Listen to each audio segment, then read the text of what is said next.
আসসালামু আলাইকুম। কই যেতেছেন? ওয়ালাইকুম আসসালাম। ঘরে যেতেছি।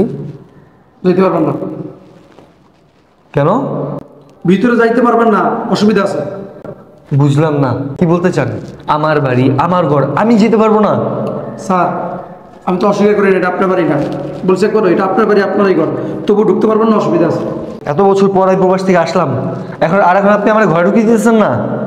স্যার, এক কথা কয়বার বলুন, আর ঢুকতে পারবেন না, অসুবিধা আছে।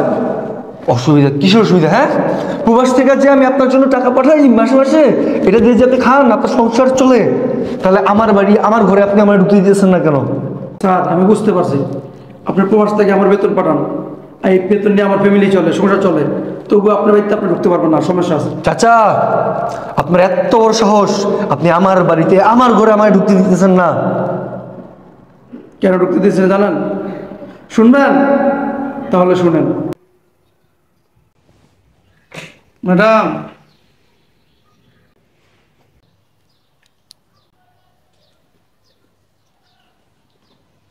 ম্যাডাম ঘুমিয়ে রয়েছে। কে কোনতে কইল? কার কাছে দিন? আর কার দিই? ম্যাডাম, ম্যাডাম, কে? কি হয়েছে? কে? ম্যাডাম আমি ওই যে কেকের অর্ডার দিয়েছিলেন না, কেকটা লয়ে আইছি।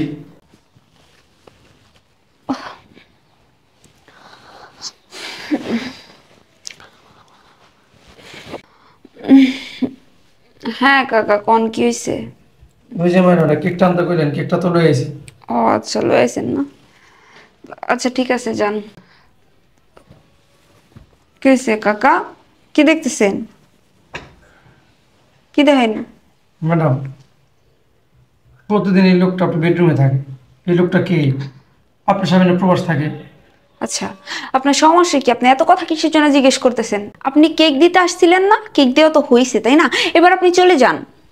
যাইতেছি ম্যাডাম, কিন্তু আপনি এনে কাজে লাগার পর থেকে দেখতেছি এই লোকটা সন্ধ্যার দিকে আছে, সারা রাত আপনার সাথে থাকে, সকালে উঠে যায়।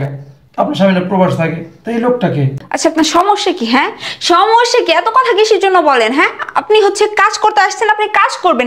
আমার বেডরুমে ঢুকে তো এগুলা দেখা লাগবে না যে আমার রুমে কে আছে, কে শুয়ে রয়েছে, কে বসে রয়েছে, কে আসছে, কে গেল। এগুলো তো আপনার দেখার বিষয় না। দেখেন, আমি আপনাকে সাপ সাপ করে বলে দিচ্ছি, আমার বিষয়ে যদি আবার কোনো তদন্ত করার চেষ্টা করেন না, তাহলে কিন্তু সোজা বাসা থেকে বের করে দিব। আশা করছি বুঝতে পারছেন। নেক্সট টাইম থেকে আর বোঝাতে হবে না আপনাকে। আর শোনেন, এই বিষয়গুলা কেউ যেন না জানে, আমার স্বামীও যাতে না জানে, ঠিক আছে? আর শোনেন, যখন তখন আমার রুমে হুট করে আসবেন না, ঠিক আছে? আর বাহির থেকে যদি কোনো মানুষ আসে, তাহলে আমার অনুমতি ছাড়া ভিতর আসতে দিবেন না। কথাটা যেন মাথায় থাকে। আচ্ছা ম্যাডাম, তাহলে যাই আমি। হ্যাঁ, ঠিক আছে। আবার কি বলেন চাচা? আমার স্ত্রী আমার ঘরের ভিতর এত কিছু করে বেড়াইতেছে, হ্যাঁ স্যার। আর আমি জানি না? আর যদি বলো আমরা ঢুকতে দিই না, শুধু আজকে না, আমি এখানে ডিউটি লাগার পর থেকে আমি দেখতেছি প্রতিদিন ওই লোকটা আসে, ওই লোকটার সাথে বেডরুমে সারা রাত থাকে, সকালে হলে চলে যায়। চাচা, ওই লোকটা কি এখনো ঘরে আছে? হ্যাঁ তাহলে তো আমার এখনই ঘরে ঢোকা লাগবো। স্যার, স্যার, স্যার, স্যার, এইভাবে ঢুকেন না, এটা রোজ চিনিয়ে ফেলাইব। একটা কাজ করেন, ম্যাডামের রুমে এসি নষ্ট হয়ে গেছে, কারেন্টের মিস্ত্রি খুঁজতে আছে। আচ্ছা, আপনি কারেন্টের মিস্ত্রি সেই যা, আপনি ঢুকেন। বুদ্ধি ভালো দিচ্ছেন, কিন্তু আমি এখন কেমনে যাবো ভিতরে? বুঝলাম না। স্যার, সব ব্যবস্থা আমি করতেছি, আগে এগুলো খুলে দেন। এগুলো খুলেন। এগুলো খুললে হবে? হ্যাঁ খুলেন। এই যে, হ্যাঁ, এই ব্লেজার খুলেন, সানগ্লাস দেন। কি করতে যেতেছেন? আগে খুলেন না আপনি। বুঝলাম না। এনেন ব্লেজার। শার্ট খুলেন, শার্ট ইনকুলে বেলান, ইনকুলে বেলান। খুললাম। তারপর আসতে আমার সাথে আসেন। আসেন, আপনি আসেন। দেন। আসেন স্যার, তাহলে আপনি এখানে দাঁড়ান, আমি আপনার জন্য সব কিছু ব্যবস্থা করে নিয়ে আসতেছি, ঠিক আছে? সেটা দেন। ঠিক আছে। স্যার, এই ক্যাপটা লাগান, মাস্কটা পরেন, এই যন্ত্রপাতিগুলো হাতে নেন। এবার আমার সাথে আসেন। স্যার আসেন, একদম চুপ, ইলেকট্রিক মিস্ত্রি পরিচয় দিয়ে ঢুকে যাবেন। ম্যাডাম, ম্যাডাম, এই কে? ম্যাডাম আমি ওই যে ইলেকট্রিক মিস্ত্রি লয়ে আইছি। ও আচ্ছা,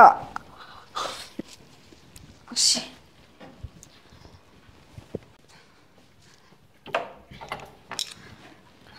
আরে কাকা আসছেন? ওই যে ম্যাডাম, ওই কি না কি নষ্ট আছে, ইলেকট্রিক মিস্ত্রি ওই যা যা ঠিক করেন ঠিক করে ফেলান। আচ্ছা ঠিক আছে, তাহলে আপনি যান, আপনি কি আপনার কাজ করেন। আসেন, আপনি ভেতরে আসেন। আচ্ছা ম্যাডাম আমি গেলাম। হ্যাঁ আচ্ছা ঠিক আছে, আসেন। এই দেখেন, এই সুইচটা সমস্যা হয়েছে, আর ওই যে লাইট জ্বলে না, ফ্যানটাও ঠিক মতো চলতেছে না। তাই তো দেখতেছি, সুইচ কাজ করতেছে না, লাইট জ্বলতেছে না, ফ্যানও চলতেছে না। হ্যাঁ দেখেন কি হয়েছে। ম্যাডাম, এই লোকটা কে? আচ্ছা আপনি তো কাজ করতে আসছেন, কাজ করেন। না, শুনেছি যে আপনার হাজবেন্ড নাকি প্রবাসে থাকে, তো এই লোকটা কি আপনার হাজবেন্ড নাকি? আচ্ছা আপনার সমস্যা কি হ্যাঁ বলেন তো? আপনি এখানে কাজ করতে আসছেন, কাজ করে চলে যাবেন, এত কিসের জন্য প্রশ্ন করতেছেন? আমি কেন আপনাকে এত প্রশ্নের অ্যান্সার দিব? আপনি আমাকে প্রশ্নের অ্যান্সার দিবেন না? না, আপনি যে কাজে আসছেন ওই কাজ করেন। রিল্যাক্স ম্যাডাম, এত চেতেন কে? আমি তো ভাবছিলাম যে আপনার হাজবেন্ড মনে হয় বিদেশ থেকে চলে আসছে, তাহলে কি এটা আপনার হাজবেন্ড না? আচ্ছা আপনার সমস্যা কি হ্যাঁ? আপনি এত কথা কিসের জন্য বলতেছেন? আপনি কাজ করতে আসছেন না, যে কাজের জন্য আসছেন সেই কাজ করেন। সামান্য একজন ইলেকট্রনিক হয়ে আসছে, আমার কোন জায়গায় কে আছে না আছে এগুলোর খোঁজ খবর নিতে। আপনারা তো কেউ খোঁজ খবর নিতে বলে নাই। সামান্য ইলেকট্রনিক না? এই ইলেকট্রনিকের বাচ্চা, তো কত বড় সাহস দিয়ে আমার গায়ে হাত তুলতেছস? স্ত্রীর বাচ্চা, তোর সাহস দিকে তো আমি বাঁচি না, তুই আমার জানাকে হাত তুলছ। তোর জান না? তোর জান, তোর জান হয়।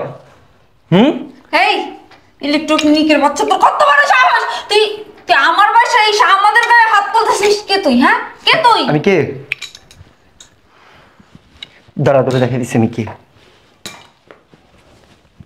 দেখতো চিনোস কিনা? আরে তুমি তুমি প্রবাস থেকে বাংলাদেশে চলে আসছো, আমাকে তো একবার বললাম না। আমি কেন? আমার দিকে অবাক হয়ে গেছোস? কিন্তু তুমি এইভাবে ইলেকট্রনিক মেকানিক সাইজ আমাদের বাসায়। আমি তো ভাবছিলাম দেশে এসে তোরে সারপ্রাইজ দিব, কিন্তু আমি ভাবতেও পারি নাই যে এইখানে আইসা আমি নিজেই সারপ্রাইজ হয়ে যাব। আরে কি বলো তুমি? কি বলি আমি? আমার বাড়িতে আমার বেডরুমে পরপর শুনে শুয়ে আছোস, একজন প্রবাসীর জন্য এর চেয়ে বড় সারপ্রাইজ কি হতে পারে? ওগো দেখো, আমি আসলে অনেক বড় একটা ভুল করে ফেলছি। আমি তোমার কাছে মাফ চাইতেছি, আমি এরকম ভুল আর করবো না। আমি তোমাকে ভালোবাসি। কিসের ভুল? এটা ভুল? এটা কোনো ভুল? বেডরুমের মধ্যে একটা পরপুরুষ নিয়ে আসছো, সেটা ভুল? আমি প্রবাসে বৈশা কষ্ট করে লক্ষ লক্ষ টাকা পাঠাই, আর তুই বাংলাদেশে বৈশা সেই টাকা দিয়া পরপুরুষ নিয়ে ফুর্তি করস, আবার বলস ভুল? মাফ? কিসের মাফ? তোর তো আমি মাফ করবো না। তুই দিনের পর দিন কিভাবে এই কাজটা করতে পারলি? কিভাবে আমার সাথে বিশ্বাসঘাতকতা করতে পারলি? তোর কি একটু বিবেকে বাঁধলো না? হ্যাঁ, তুই কি ভুলে গেছস তোর যে স্বামী আছে, তোর যে সংসার আছে, এটা কি ভুলে গেছস? কি রে, কিভাবে তুই এই কাজটা করতে পারলি? দিনের পর দিন আমার ঠকাইলি তুই, তোর কি একবার বিবেকের ভিতরে ঢুকলো না? তুই কি ভুলে গেছস তোর যে স্বামী আছে, সংসার আছে? হ্যাঁ, ভুলে গেছস? ঠিক আছে, এইগুলা থাকা সত্ত্বেও তুই একটা পরপুরুষ নিয়ে যেহেতু রঙ্গলীলা করতে পারছস, তাহলে আমার বাসায় থাকা তোর দরকার নাই। তুই আমার বাসা থেকে এখন এই মুহূর্তে বেরো যাবি, যা বেরো। দেখো প্লিজ আমার মাফ করে দাও, আমি তোমার ভালোবাসি। ভালোবাসা? কিসের ভালোবাসা? তোর স্বামী থাকতে আরেকজন কিসের ভালোবাসা? একজন পরপুরুষ নিয়ে তুই আমার বেডরুমে এসে রঙ্গলীলা করতেছিস, আমার বলতেছিস আমার ভালোবাসা? ভালোবাসা মাই ফুট। কিরে, তুই বসে আছিস কেন? হ্যাঁ, প্রবাসী বউ লাগে সময় কাটাতে ভালো লাগে না? প্রেম করতে ভালোই লাগে, ঠিক আছে। প্রবাসী বউ যেতে এত ভালোই লাগে, নে দিয়ে দিলাম হাত, এবার খালাই রে ছেড়া। কি বলেন ভাই? আমি কেন আপনার বউকে নিতে যাবো? নিতে যাবি মানে? কেন নিবি না? এতদিন ধরে যে আমার বউর সাথে ফুর্তি করছিস, এখন নিবি না কেন? ভাই, দোষটা আমার একা? আপনার বউ দোষ আছে। আপনার থাকেন প্রবাস, প্রবাস থাকেন আপনি, কিন্তু আপনার বউ সবাই কাটার জন্য আমাকে ডাইকে নিয়ে আসে আপনার বাসায়। আমি নিতে পারবো না ভাই, আমি গেলাম। তোর নাগত চলে গেছে, তুই জায়গায় দাঁড়ায় আছিস কেন? যা বেরো। দেখো আমার ভুল হয়ে গেছে, আমার মাফ করে দাও। মাফ? কিসের মাফ? তোরে করবো আমি মাফ? তোর মতো একটা বিশ্বাসঘাতক আমি করবো মাফ? এই চিন্তা ভাবনা বাদ দিয়া দে, আমার কাছ থেকে মাফের আশা কোনোদিন করিস না। এখন এই মুহূর্তে আমার বাসা থেকে বেরো, যা যা।